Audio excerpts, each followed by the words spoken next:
Welcome to the Sterling vs. Podcast, a roundtable media showcase for video game-based projects and other inspired creativity. I'm your host, Silva Rymes. And I'm your second host, Azu. You can call me Tony or HybridCookie, whichever suits you best. Just call me Tony. Don't you dare call me HybridCookie. I swear. Your name's HybridCookie. You said it. You said it in words. You said it. You said it. No, this is an edit. This is an edited podcast. That y'all put words in my mouth. How dare you? This is how I can't believe you would do this to me. I can't help it. Dexter's a cookie. I am not a cookie.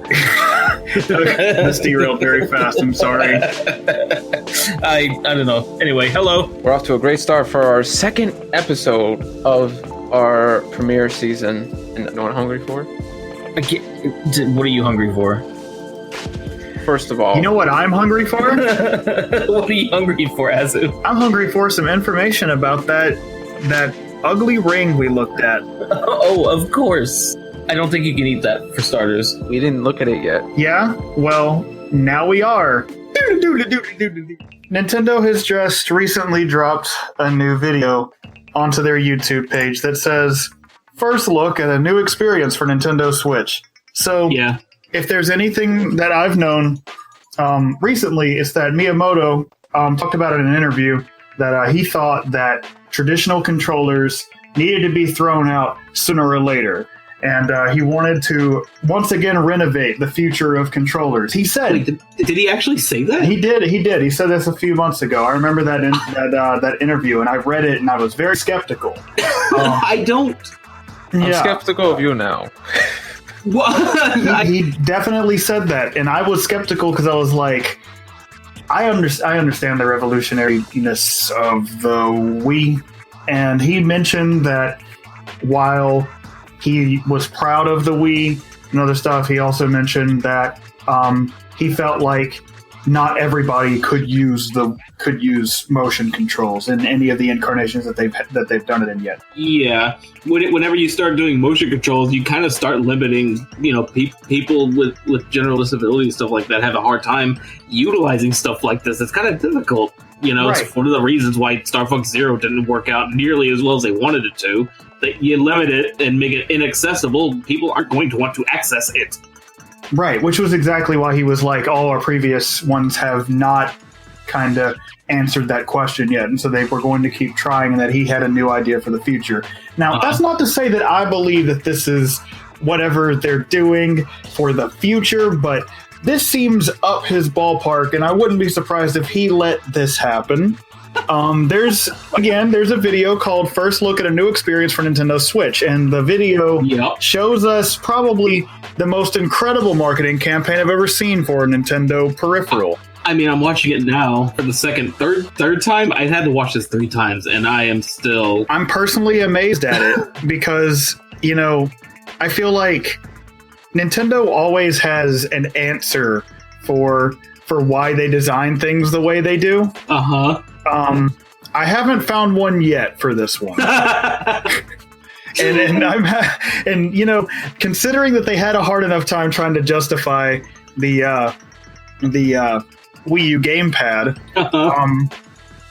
I'm sitting here watching Scarlett Johansson move this hula hoop here like a bow and arrow, and I'm not sure. I've seen several instances of people like trying to twist this thing around like it's a balloon animal. Seen a guy shake it above his head, moving it like a hula hoop. He's kicking his feet in the air. Guy is swinging it like he's Talim from Soul Calibur. What did I say earlier? I said someone was driving upwards. Yeah, someone's driving upwards. Someone is swinging their entire arms in the air. They're all doing yoga poses. One guy is literally humping it.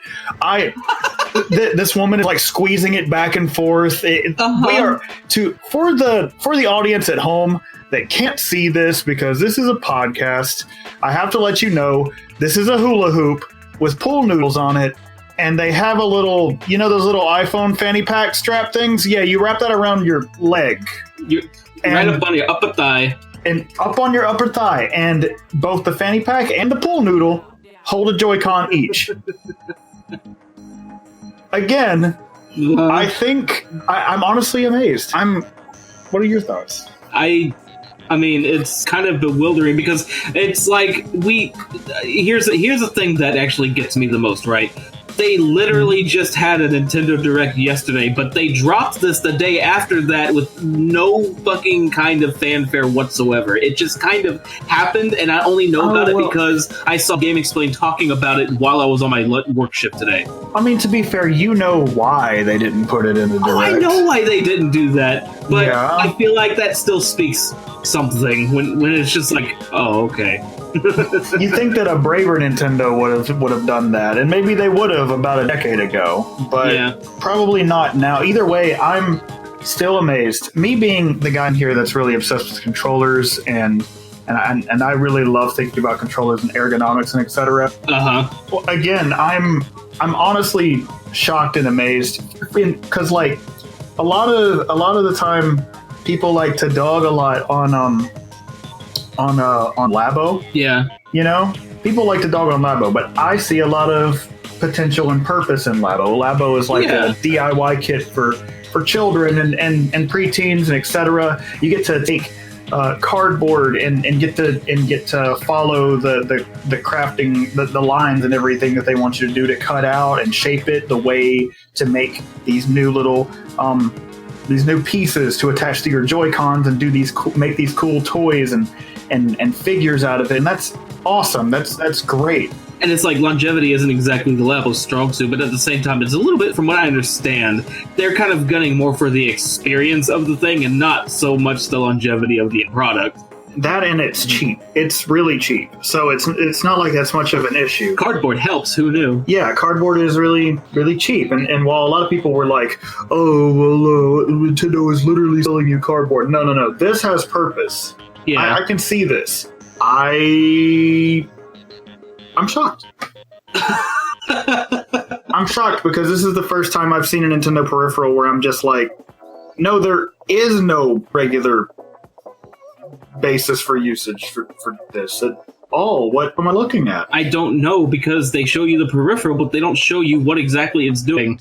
Because it's like we're left going, what is this? And I mean, they, in the title of the video and the end of the video, they make it clear that this is just... They're wanting you to feel like that. Yeah, it's like intentional. This isn't like the Wii U where they literally didn't know how to market their own product. This is a wink and a nod saying, we'll tell you on September 12th. Haha. But it's like... We got what you may or may not want, but you won't know that until September 12th. But ultimately, at the end of the day, it's like whenever they announce it on September 12th, I feel like they're going to tell me as much as that thing told me, which is nothing. So yeah, I will say that it is interesting looking at the statistics for the video. 11,000 plus likes versus 1,004.4 thousand dislikes.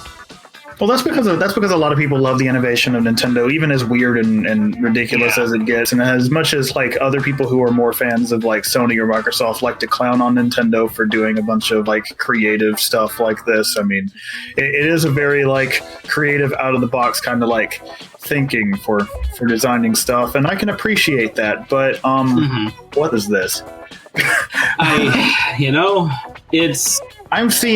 It is literally a plastic ring. That is like the rim of a garbage can. You are holding the rim of a garbage can and you attached a Joy-Con to it. It'd be one thing if this was like a peripheral that was like its own full controller, but no, you got a Joy-Con attached to it, which to me just makes the silliness of it stand out all the more, because I really don't know what this would do. Yeah, I will say, because obviously they're essentially trying to bank in on the whole fact that they spent all this money in R&D on the sensitivity of the gyroscopic controller and everything like that, the Super Rumble and all that stuff. And it didn't really have much practical use outside of like 1-2 switch. And here, I imagine they're getting the most out of it now, but to what end, I don't know, because they're not showing us yet. Yeah, I think the main thing that gets me is that it's funny as this sounds, I think it's to the detriment of the product itself that they show too many things that it apparently can do off screen. Yeah, it's kind of a mishmash. Yeah, so since they show it doing so many different things, they show once again that lady doing the bow and arrow, and then this guy holding it above him, and then this lady like squeezing it between her legs, and this guy doing like workout exercises with it, and this other person doing yoga poses, and this one like kicking and jumping and turning it like a steering wheel and using it as a hula hoop, and it's like you have so many different things people are doing with this thing, and I'm just like, and because of that, you kind of don't have any idea what it is because they've shown too many things it can do, and it's like, okay, so where is the focus on this thing? It's kind of an overload of information. It's an overload of information while also telling you nothing at all, so it's like the hard opposite. I don't know. It's what would you call this? Like the Ouroboros of... I don't know what you would call this. You would call this I don't even know what you would call this in the context of like what it actually is. Yeah, I imagine it might be something like the Labo, where it's just a name that is probably Japanese oriented, and we have no idea what that would be until they tell us. Because otherwise, if it was related to the word Switch, I very much doubt it would be. I don't know what you would do with this. I don't know how you're going to advertise this to anybody, honestly. Wasn't Labo just short for laboratory? No. I'm trying to remember what the word Labo meant for its name, and I remember reading about it. Me too, but I can't really remember off the top of my head. Well, that's what Wikipedia is for. Ladies and gentlemen, it's time to go digging through the Wikipedia and see what they say about it. Yay! Let's see. The concept of Labo came from Nintendo when asked their employees to come up with ways that the Switch's Joy-Con can be used out of many potential ideas. Blah, blah, blah, blah, blah, blah, blah. Check the trivia section! Well, is there a trivia section here on... there isn't a trivia section over here on Wikipedia. What? Oh, there isn't no trivia on Wikipedia. Where are you looking? You looking on Nintendo Wikia? I'm not looking there. Labo, I thought it was something about like creating or something about toy or something. I don't know. I just went into Nintendo Soup and let's see. Let's see. Turns out people were half right. According to peeps at Legends of Localization, Labo is derived from the French word laboratoire. The word has been used. So it is based on the word. Yeah, the word, it says here, the word has been used in many products and services in Japan to give off high class and international vibes. That's what I was remembering, right? Yeah, because it does come from that word, but it's not for the reason you'd think. Yeah. So it says, not only has Labo been spotted in restaurants, English schools, and skincare, but even in Earthbound as well. The Japanese release of Earthbound called Labs Labo. So that comes from Nintendo Soup, who derived that information from legendsoflocalization.com, everybody. That's where I read about it. That's it, yeah. And now you know. Anyways, this is wacky.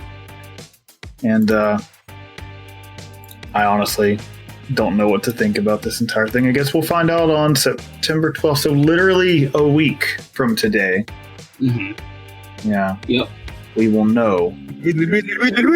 We just came back, and I mean, all right, and I'm not gonna lie, I'm actually like high-key interested in that. A lot more than I thought it was going to be based on what the teaser showed us a couple weeks ago. Yeah. Yeah, it kind of makes me upset because it looks good.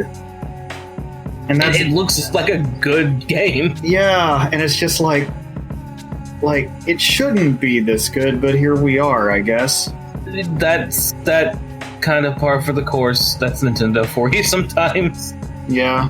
Shouldn't look that good. There's no reason for it to look like that, but here we are. I mean, it does really look like a sequel to Secret Rings. I mean, yeah, that is just what I kept saying while I was watching the video. I mean, that's not too fair to it, though, because it looks more fun than Secret Rings does. There are certain similarities, but it's definitely its own entity. I was just making a riff, and Silva outed me out there. Thanks. Wow. Silva. I'm sorry. I just had to because on this show we don't talk about Sonic, except when we do. When have we ever talked about Sonic? Are you kidding me? What's a Sonic? tangentially related to this comes something that I really hate to bring up at this very moment. At this very moment. Okay, so I'm not sure when I brought this up. And I don't think it happened in the last episode. Yeah. Okay, so a patent popped up just a month or two ago. Yep. For a game titled Knight's Dream Wheel. Oh no. Yeah. Oh no. Now I know why. Now I know why you were dreading this conversation. You think that this wheel is not just going to be I don't think I know. Oh no. I know it's gonna be the Knight sequel everybody's waited on for years. The Knights 3 you always wanted. You play it with this ring. So when Nintendo creates this wonderful thing that looks really good and will definitely be fun, and Sega looks at it and says, how can we mess that up? Because you know why they would do it too, right? Because the only reason why they brought Knights back in the first place was whenever they wanted to make a sequel for Knights on the Dreamcast, like I talked about in maybe the last episode. Yeah. When they did that, they were trying to make a motion controller for it. On the Dreamcast? They dropped, yes, on the Dreamcast. Whenever they had a title called Air Knights, they wanted to make a motion controller for the Sega Dreamcast. And then they dropped the concept not long before they had to drop out of the console race. And eventually they got around to making that Knight sequel with a motion controller with Knight's Journey of Dreams on the Wii. I mean, granted, that wasn't the original intent with Knight's Journey of Dreams. It was supposed to be an Xbox 360 game, or an Xbox 360 and PS3 game, but then they shoved it onto the Wii in later parts of development. But that's part of why they marketed it so hard for the Wii, was because they knew that the original intent was for it to be a motion control game in the first place. And And guess what this is? This is essentially, I guess, what they probably would want that to be, huh? A motion control game. Yes, you too can imitate flight by using this ring like a hula hoop. You're gonna do the little spin drill thing by twisting the ring. So many possibilities. I will say, of course, without really seeing what the supposed game might look like. Oh, I don't have to guess. I know. I just know. Look, we've all played Sonic Team's games in this room. I know what to expect. When I think of Knights 3, I think of all the dreams in both literal and very punningful ways of what I would like out of that title. But as Sonic Team tends to do, Sonic Team doesn't make the game of dreams. It makes the game of nightmares. And that's what they're here to do.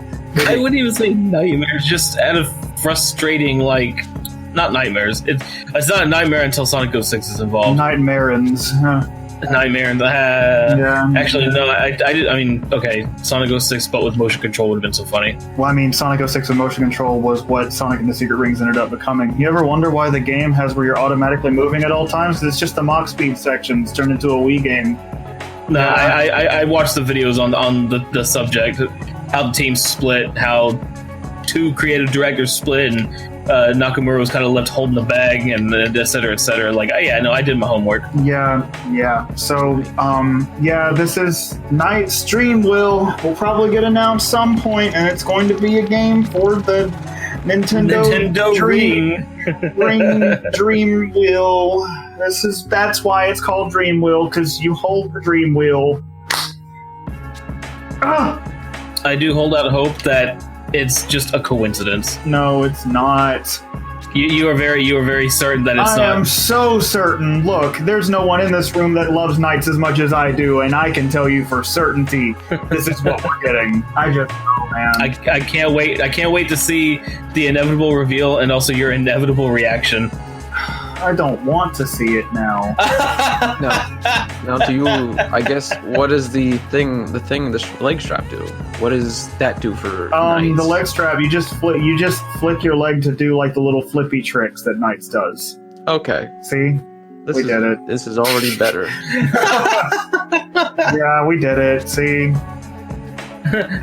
We got it! you're going to use the wheel maybe to turn knights, like steer them left and right or up and down or whatever, and then you push it inward you like squeeze it to do the spin, and you flick your leg to do the trick. Let's see what happens in 2020. Okay. Speaking of doing classic IPs right, sorry Sega, I'm looking right at you guys. Azu, would you like to talk about a certain expo happening very, very soon? That's right, everybody. Guess what time it is? That's right. Ding, ding, ding. It is the Sage Expo 2019. It's coming right around the corner from September 27th to October 4th. What is the Sage Expo 2019, you may ask? Well, Sage stands for Sonic Amateur Games Expo. It is a expo of amateur Sonic games. When you go there, you will see a giant list of wonderful games such as... We'll get to that. Yes, we will. We need to brush up real quick, and not to mention this hasn't also just had Sonic fan games. This has been the breeding ground for some stuff that has actually come out, such as the actually pretty stellar Freedom Planet, of which I am still waiting for the sequel, very, very in anticipation. Kind of. There's tons of great games that came out of Sage, both fan games as well as actual just standalone titles. And this year in particular has a lot more standalone titles than it actually has even fan games. So get ready Can't for wait that. to see that. Yeah, so let's take a look at that, okay?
Okay.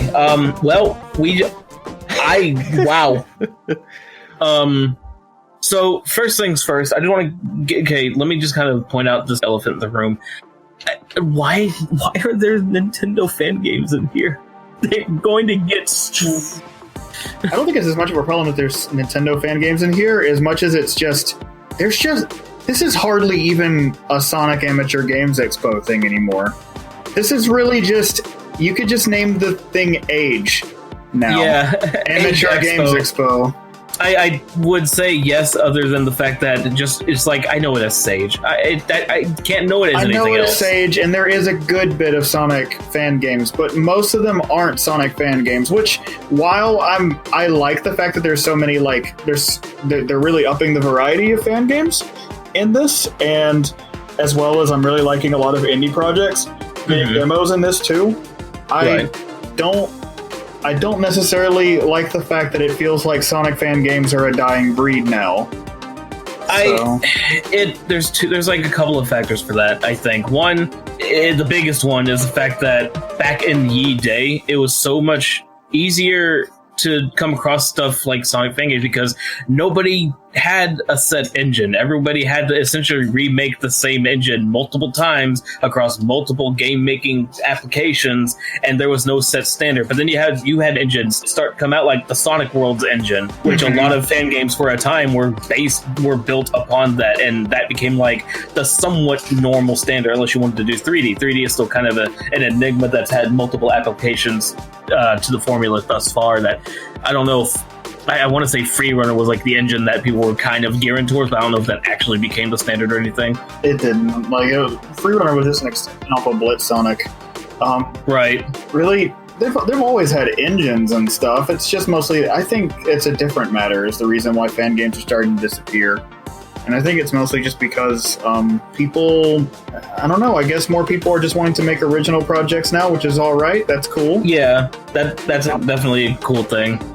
But another thing that it comes down to is that I think a lot of people saw Mania as like the logical extreme of that entire thing, and that now there's not really as much of a point anymore to keep making so many fan games. Right. It's literally just if you want to, and I mean, people are passionate, but there's also just a lot of stuff going on. There's other things people want to do, and then I think a lot more people are kind of deciding, well, if I'm going to make this, I might as well do my own thing.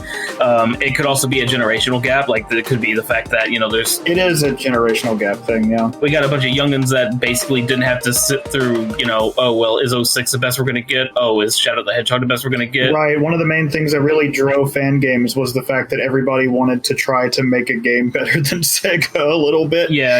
And everybody felt really motivated to try to make the 2D Sonic or 3D Sonic that they felt that the series wasn't representing properly. So everybody got really inspired to make tons of games. But now that Mania has happened and stuff, it's kind of made it to where people don't care as much anymore, and they'd rather see new things rather than just a new 2D Sonic game repeatedly. Yeah, because it's like, because then you got the people that did the job really well who, are still like in the market for it, but, it's like, well, they're doing that. Everyone's got their eyes on that. I might as well do my own thing. Right. Or, might as well do other things. And I guess it's like, I wouldn't make this analogy quite like the go-to, but I'm looking just based on what we saw in that video. It's like, it's that same thing with like, how Smash has become less about just strictly Nintendo. It's kind of become more of a celebration of all things in regards to that medium, right? And then Sage is kind of, I've been seeing it more and more recently, like over the past couple of years. Sage is kind of becoming that, but for like just, general fan games and fanwares, mods, etc. And I don't necessarily consider this to be a bad thing. Who knows? Sage could just do what other places have done in order to stay, quote unquote relevant, even though they don't really have to worry about relevancy, really. But, it's like, okay, keep like the name Sage, right? But make it less so like, oh, what's the S stand for? Oh, we don't really have an anagram anymore now. It's just, it's Sage. It's just the fan games thing. And that's not inherently a bad thing, I would think, just because, look at all the cool... Pizza Tower was on this list. Are you kidding me? Pizza Tower and Vertebreaker? I was about to say, let's start to get away from, like, the negatives, I suppose, of what's happening with Sage, because it's not like I necessarily have a problem with this, though it is sad, I guess, to somebody who has been following the fan gaming scene of Sonic since I was very young. Yeah. So it's like, I kind of am getting a little sad to see that Sonic fan games are starting to fade away a little bit. But, I wouldn't say they're fading away. I would just say that things are kind of broadening out to include things other than Sonic games. Yeah. Also, it's worth also noting that some games, some fan games are still out there, but some of them haven't made it to this year's Sage, such as my friend Steve's game, Sonic Islands, is not at this year's Sage. I remember Islands, yeah. Yeah, Islands is great. He was working on something for Sage this year, but he needed more time to make it the best it could be. So he didn't include it at this year's Sage. That Sonic 06 remake thing, Project 06, that one isn't at Sage this year because I think they're building up towards a new build that's going to be like pretty good in its own right. That's its own like entire subject I can go diving into. Remaking 06. There's like 3 remakes in the works by fans for some reason. Because I think without going on a huge tangent, I think this could actually be a discussion for a whole nother cast. But I'm going to be frank and say that I feel like if a lot of the garbage had not been happening with the project, because there was a lot of ambitious just ideas in that whole package that they wanted to do, but they were like the story direction kept changing around. That's why certain lines were left in, is why certain voice clips were left in. There's a lot of interesting ideas. Like, I want to run around in a big castle area. Are you kidding me? Kingdom Valley is like one of my favorite level concepts, period. Yeah. And then there was a train level, and then there was like Crisis City, and it's like all of these ideas that very clear. If they were fleshed out and actually made good, I don't think 06 would have been as bad of a game as it ended up being. But there was so much circumstantial garbage that got in the way of its production cycle, and development hell bit at its heels, and it's just like, yeah, a lot of people that saw what potential was there wanted something better for that. And that's probably why. Though everybody's idea on what would have made a better 06 kind of varies from person to person. Like, a lot of these people are going to be thinking that if you just removed the glitches or just polished up what was there a little bit more, it would be a good game. But I don't think that that's the case. I think that it would still be a bad game. No, there's other things because I mean, there's the issues with like the general level design, not the best. Certain ideas, like the mock speed sections, definitely need a lot more planning and polish in order to actually be playable and somewhat fun. And there's a lot of things that go into what would make 06 good. But I feel like a start would be, well, making sure that the game actually operates the way you want it to. But either way, that's neither here nor there. I just wanted to point out that I think I know why there's such a surge of these kinds of things. Right. Either way, I'm surprised to see that nothing like that did show up at that stage for this one. Yeah, there's a couple of games that just didn't make it to this one, such as Sonic Studio, which is one of the ones that I'm looking forward to the most, the Sonic Maker. That's right! Sonic Studio. Yeah. Oh my lord, that's another... Dude, I'm so mad that a lot of the good talks that I want to talk about are all Sonic games. Yeah, well, I mean, again, that comes with just the fact that we're talking about Sage. So, but if we're going to talk about the good games that appeared at Sage this year, or the ones that look interesting at the very least, I'm interested in playing Sonic All Mix, the Mania mod that features levels from Sonic before the sequel, after the sequel, and Sonic XG from what it looks like. And I actually didn't know about, because I heard you say that while we were, catching up on the video, and I was like, wait, did he say that right?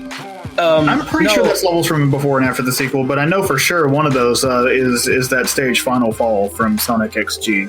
That's the case. Yeah. I'm really happy to hear these things. I like these fan games. If there's any fan games that y'all think deserve to be checked or anything like that, Sonic before and after the sequel, great titles for being at the time one of the only fan games I thought actually stood out as far as being a functionally engaging product. Right. And for other games we have on here, we have Sonic and Untold Darkness. That one looks kind of neat. Name is kind of narmy, but at least it's not as bad as Sonic and the Murdering Insanity, as mentioned later in the roster of games here. But still, and the Murdering Insanity. It was kind of dwarfed by that one, and the fact that there's a Sonic EXE game on this list too. A Sonic EXE game that didn't really have any. It didn't even show Sonic.exe, the character. It just showed us a bunch of Unreal Engine stuff. Yeah. There's also a Sonic 1 remake called I Can't Believe It's Not Sonic the Hedgehog, which is it's a remake of Sonic 1 done in Unity with 1:1 accuracy, and that's really cool. I love these little projects that literally the only basis for their existence is just, I wanted to see what would happen if blank, because that's all that is. What would happen if Sonic 1 was made and was remade in Unity? Well, I guess we'll find out. Yeah, exactly. I love little projects like that. We have Sonic... Oh, sorry, go ahead. No, I was just going to say, I just remember a mod that was kind of the same way ages ago. That was basically, you were just a Motobug in Sonic 1. Yeah. I love that one. That one's based on a Sonic Retro user, actually, if I remember right. Polygon Gem. Yeah, I remember, and who they themselves they got referenced in Sonic Mania. Yeah. As the Motobug the Motobug named Gem. The Heavy Rider. Yeah, that's the name of their Motobug is Gem. I remember that. I will say another neat thing about Sage is just the fact that we do get to see these interesting little projects that, like Pizza Tower and Vertebreaker, those things. I'm just kind of dude, that's going to be. Vertebreaker looks amazing. It does. I've never heard of the game until today, and watching it, it's so fluid. It's literally, I don't know. It's like a weird Castlevania kind of game where you have your whip is just your spine. Vertebreaker is a game that is being made by Stealth. Yeah. That explains that. Being made by Stealth. Simon Tomley from Sonic Mania, just in case anybody didn't know what I was getting at there. And I know one of the artists that is working on that game. Their art's amazing. What is their name? What is their Twitter handle? I think it's Funky Obligation or something. They were users on Sonic Retro. They went by Ritz. I remember right, Ritz with 2 T's. Interesting. Their art's amazing. I love their work. And and they're like the head sprite artists for that game, if I remember right. Lots of old heads from Retro being involved in titles like that. There's that other game. What was that other title? The one where it's like the hack and slash game that was really cool looking. Gotta try to find that one again. That was I forget. Starbuster. That one looked really cool. Right. That really cool like hack and slash like game where you got the jetpack and you got the sword, and it's like really cool high tech stuff. And the boss battle that was being shown there looked really cool. Oh yeah. There was. Oh okay. Well, I'm like, oh wait, that wasn't an original game or anything, but like the Sonic fan game that looked like it was using like a kind of doing like the Deltarune battle setup. Oh yeah, where you're in a box. I want to play that one. That's a bizarre title. It looks like an alternate universe Sonic thing where the characters have completely different designs. Because in case you didn't know, that's Sonic and Amy in that trailer. Was it? Yes. That's interesting. That's a really weird, like, alternate take on the Sonic universe. What is it? Sonic and the Mayhem Master. It looks, like the battle system reminds me of a little bit of Deltarune, but like the art style reminds me of like Psychonauts.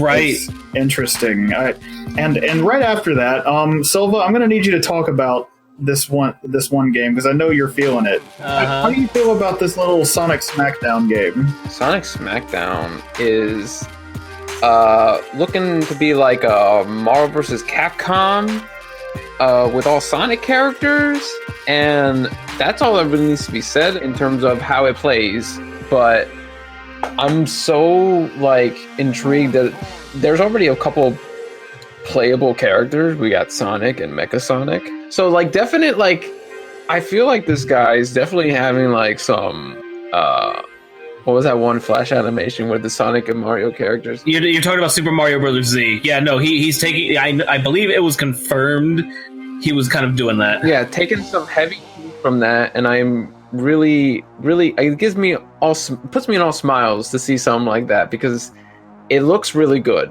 Like the art is looking pretty good. It's all 3D, and oh boy, I can't wait to get my hands on it. To be honest, I was gonna say that game kind of, as soon as I first saw it, just a couple months ago, I didn't never bring it up to you because I wanted to wait until Sage came around for you to properly see it, because I knew that the moment you saw it, that would be your game immediately. Because I know you've dreamed about Sonic fighting games like this for a long time. Oh yeah, because I was a big fan of Sonic Battle, but it was such a. It's hard for most people to get into it because of the isometric viewing. And then Sonic the Fighters was another one where it's kind of it's kind of weird. There's a lot of I pick it up today and I try to do certain moves and it's just kind of weird. It's just it's not easy. I don't feel like it's a very easy game to get into. And there's moves that I've never done before. It's you'd have to look at the button mappings and it's but it is a good.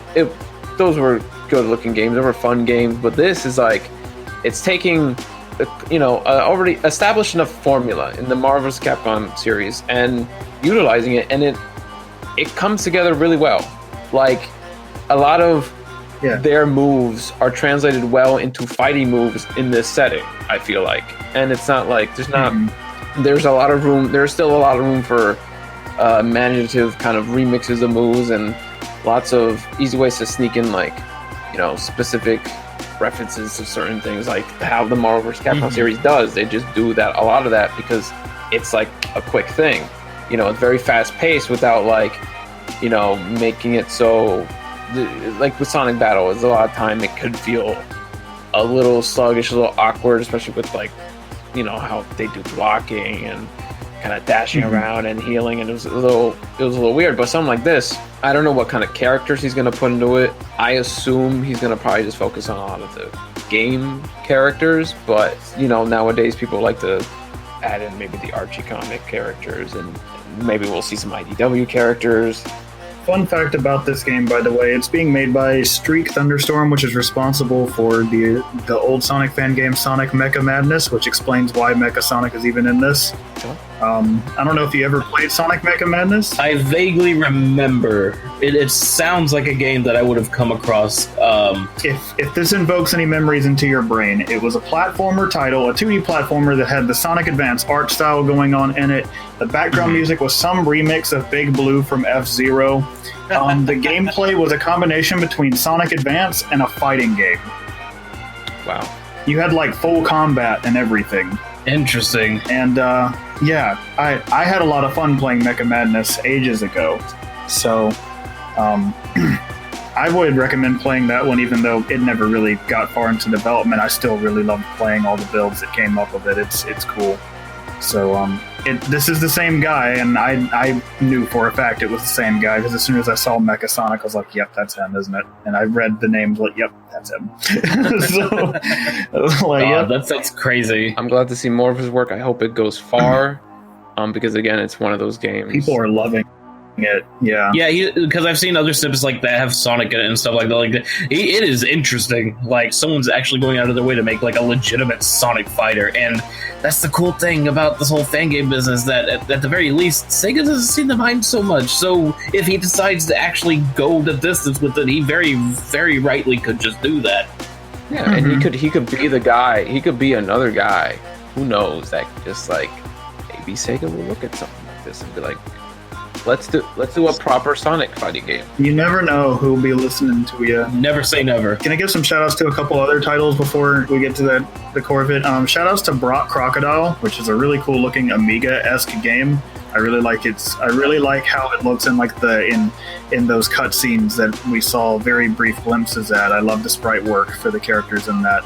There's that one little game that looks like it's just a test build right now, but it's that Fetch the Ferret. That one's cool. Yeah. It's like a really fast-paced little run and jump almost parkour like game. You got like an almost Cat Mario kind of climbing mechanic going on. Yeah, which is really neat. Let's see, another title, Dream Crafter, which is sick. It's a Kirby Mario Maker game. It's awesome. Nintendo will kill it in 5 minutes, but I'm so hyped. It looks great. That's why it's here. It's trying to hide among all the Sonic games. It's why they took in not just one, but two Kirby games. It's kind of wild. Yeah, exactly. Hey, look at me. I'm not Kirby. I'm Sonic, boyo. Yeah. Then there's Sonic 3 AIR, which is Sonic 3 Angel Island Revisited. That game has been out for a while already, but to put it in short, it is actually a mod for your Steam copy of Sonic 3 and Knuckles. When you get Sonic 3 and Knuckles on Steam through the Sega Genesis Mega Drive collection, everything, basically what you do is you just mod it to play a custom ROM, and when you do, it has like all this. It's the most customized, best ideal version of Sonic 3 Knuckles you can have. It's basically the equivalent of playing Sonic 3 Knuckles as if made by Taxman. So I would recommend that if you ever wanted to play that one, because it's awesome. You know how we really loved like that hack Sonic 3 Complete. It's basically that, but even further. Good. It's nuts. I love it. Even further beyond. I can't imagine. Yeah, even further beyond. There's that engine Sonic Journey, which is really fun to play through. I actually joined the little Discord room for the people that are making Sonic Journey, because I really like playing that little engine. It kind of plays like the adventure games. It's one of the few game engines that people have made, like 3D Sonic engines, that actually feels like a Sonic Adventure title, which is neat. It doesn't feel perfect, but it feels really good. It's one of the best attempts yet. And they made it where you can easily port old Blitz Sonic levels into it, so you have an endless variety of games to play. Wow. Just because, like if you've ever played with the Blitz Sonic engine and you have level files lying around, you can just put it in and play, which is cool. And let's see, what else we got? That Sonic SatM RPG, that's interesting. I'd like to see a little more of that. I've just been kind of into RPGs lately myself, so I'm like, I would like for it, to progress and do stuff with it. I mean, I could see neat little things like how Sonic revved up and ran down the hallway only to run into a wall. Clearly cutscene, but little context-sensitive cutscene type things like that during the game. The cool little animation of Sonic doing the buzzsaw jump and spin at the SWAT bot in that scene was kind of cool. That was neat. Oh yeah. the fact that they're doing that kind of stuff in what it appears to be RPG Maker, I didn't know you could do stuff like that. Yeah, that's neat. I liked it. There's that one game called T-Bat. I didn't see very much of it, but from re-examining the footage of it a little bit, it looks like the gameplay is centric around you can't see very far. You have a very limited window of space to look, but there's like this little map that you make more of the farther you go into the stage or whatever, which kind of goes along the idea of being a bat when you have very limited vision and you make it, and you get that through like echolocation and stuff, which is cool. It's a neat idea. In the middle of all of this, by the way, there's just like a Toho game just kind of like Toho's just kind of here. That is definitely a Toho game. Nothing wrong with that. We welcome all kinds. This is, of course, I'm calling it the Super Amateur Game Expo now. It's the official new title because since we want to be all inclusive, it's going to be super. Oh, one thing that I'm going to point out, I'm looking back at Lumiva Legacy. I want to just go ahead and say this is very clearly. It looks fine. It's the backgrounds and all that details and work and stuff. It looks great. But I will say it very clearly kind of looks like they're trying to do the Freedom Planet thing. Kinda. Because like a couple of the attacks are kind of the same. The character leans forward the same that Lilac did. Mm-hmm. It definitely strikes me as kind of being like this person might be trying to get their own little breakout success there, which, kudos to them if they actually can, always encourage success here. But it's hard not to think of it, at least for me, considering that Freedom Planet for me was essentially my jam for a while, and I'm jazzed to heaven and back for the sequel. I cannot stress how much I'm looking forward to the next game. Right, same. Yeah, it's looking really good, especially since Taxman is actually working on that sequel. Is he really? Oh yeah, you're right. I forgot about that. He's programming the sequel. It's sick. Wow. Yeah. Also, shout outs to the game Open Surge. That game, really is interesting to me because it's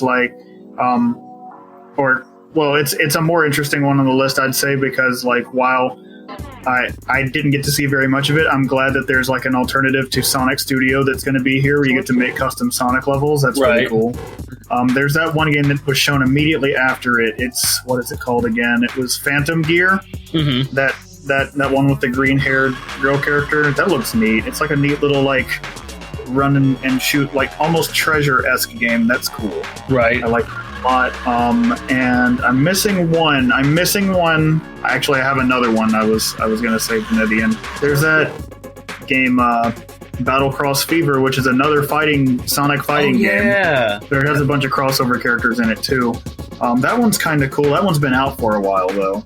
As has this other one, the Sonic Battle R, the MMO racing game that's built in the bumper engine / edge physics. Yeah, that one's cool because that one has a bunch of built-in Adventure 2, and Hero stages for you to run through with other people, which is cool. I mean, so if you guys ever wanted to play that, I would. I mean, we can. It looks dumb. I'd love to play it. I imagine we're gonna play dang near all of these. Yeah. I actually am considering. I don't know. I need to kind of figure out what I want to do soon. But I might try to actually be in their list of scheduled streamers to play some of these games. Because I'm trying to get to the stream and have it. And this just kind of seems like a good way to at least try to broaden out and find more people to jump into it. For sure, yeah. So I might be doing that for sure because there's a lot of stuff I do want to try. And there's some stuff I'm not sure I'll be able to try too much of, just given some of them, the frame rates unfortunately kind of look really but dodgy for a few of them. But yeah, I get you. That'd be awesome if you got to. But either way, yeah, and if I do, I guess we'll see what happens. I believe I do have at least one off day in the middle of all that, so I'll have an opportunity. But there's a lot of candidates here. The one that the one thing that I was kind of unsure about was that Sonic and the Sunken Temple. The one that it looks like they just gave us a cutscene. Where it's just a cutscene that looks like it's trying to look like an episode of Sadam, but nothing else. We didn't see anything. I guess we'll find out when Sage begins in just a few days. Yep. Just a few days. by the time you guys hear this episode, it'll be long over. But fun for us because we'll have time to try out a few of these games. And then you'll get to hear our impressions. Yeah, we'll focus on a few of them. Some of the ones we like, some of the ones we really liked, and some of the stinkers. But I don't think there's too many stinkers. Right. These are good batch. These are all really, really neat looking games. Yes. Yeah, it's really good. So it's something to look forward to, or look back to, because again, this will come out after, which is fine. It's plenty of time for us to really get in all of these, especially that what was it called again? Sonic Smackdown. I'm gonna keep coming back to that. You're gonna keep coming back to that. Oh boy.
I have 3 more games to shout out towards before I'm done talking about Sage. Totally. My 3 games I have to talk about are, let's see. First, that one game, Sonic and what was it called? Sonic Neutrogic Panic or something? Yeah, something like that. That really cool 32x visuals they were using in that one. The sprites are kind of strange because they have like this weird embossment on them. But other than that, the stages are really nice. It looks like they reuse a lot of assets from Knuckles Chaotix and stuff of similar ilk, but it does it in a really cool way. The last 2 games I'm going to do shout outs towards that look really cool, and I'll probably be interested in playing.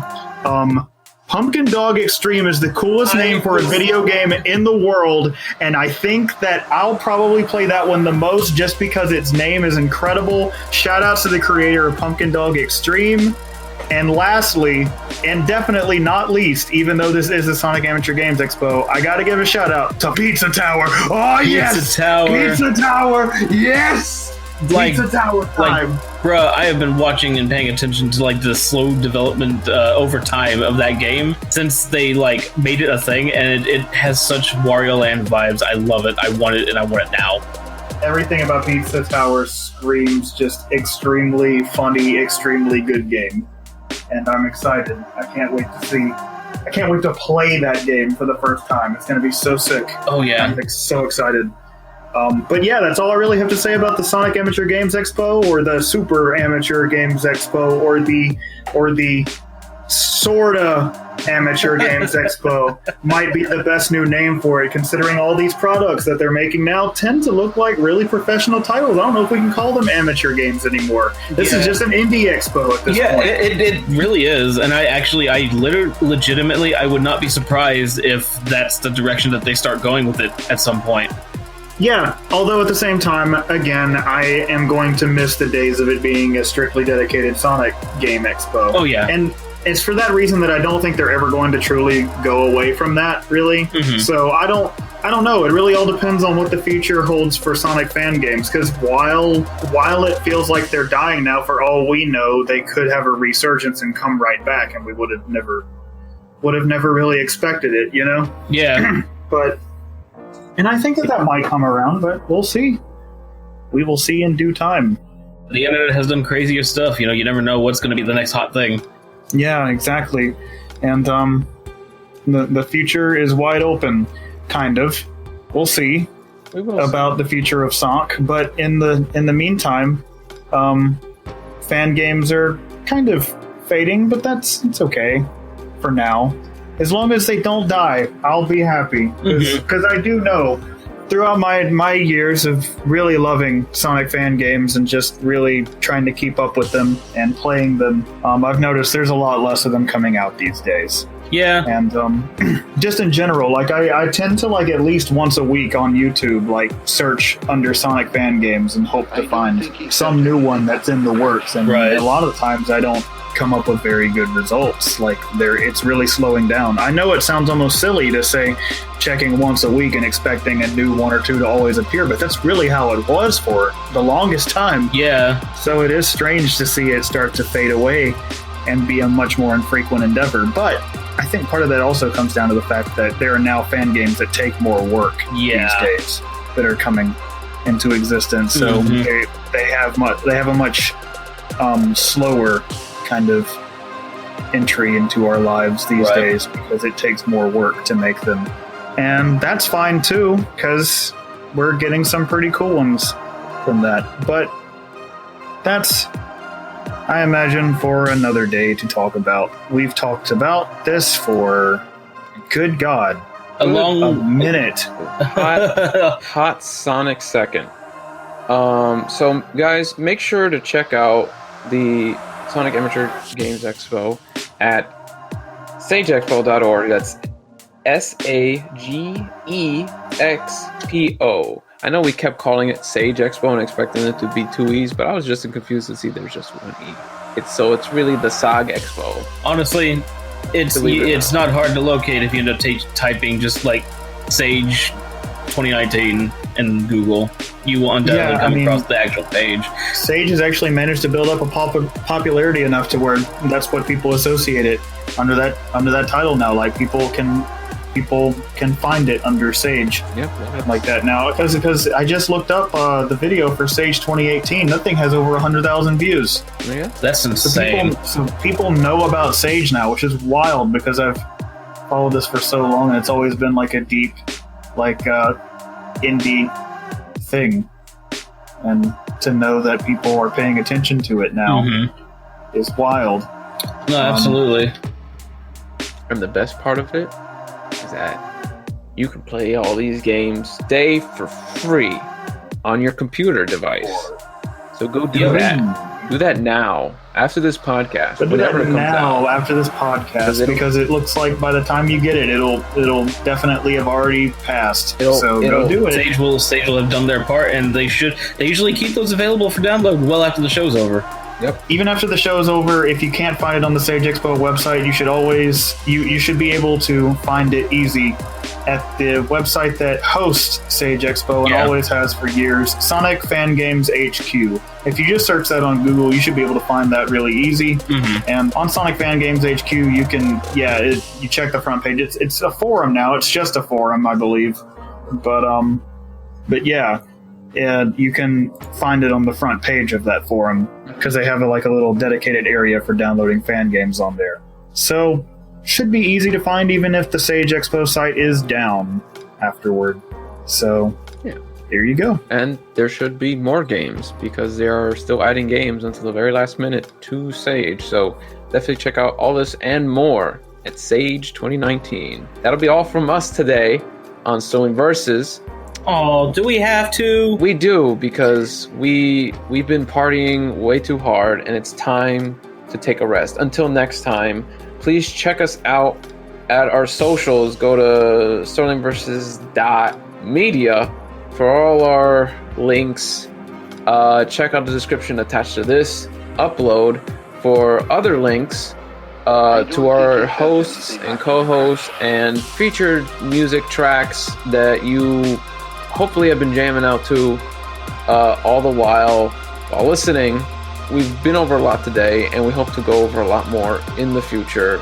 Look forward to our streams and our posts on socials for updates, and you'll hopefully enjoy what we have to give you. Other than that, I'd like to thank again my co-host for joining me. No problem. And all the wonderful developers who have worked on the games for Sage, and the people that make the show possible, our editors and sound engineers, and it's literally good. And our contributors to PBS stations from viewers like you. Thank you. Didn't they shut down? Didn't they shut down PBS? No, they did not. PBS is still going. What are you talking I about? thought something got shut down. I was so scared. I was so sad for a while. This is airing on PBS. We are being currently sponsored by viewers like you and Juicy Juice. Juicy Juice and Arthur. Hello. Yes, Arthur himself is sponsoring our show. Okay. Why do you think the show's called Sterling Versus? It's clearly DW. What? It was, you know. Hey, Azu. And I said, hey, what a wonderful day. Hey, get to learn to work and play. Hey, get along with it. What you got to say, Silva? I just want to ask you if you have for us a beat of the week. There you go. That's your beat of the week. And just here's my beat of the week.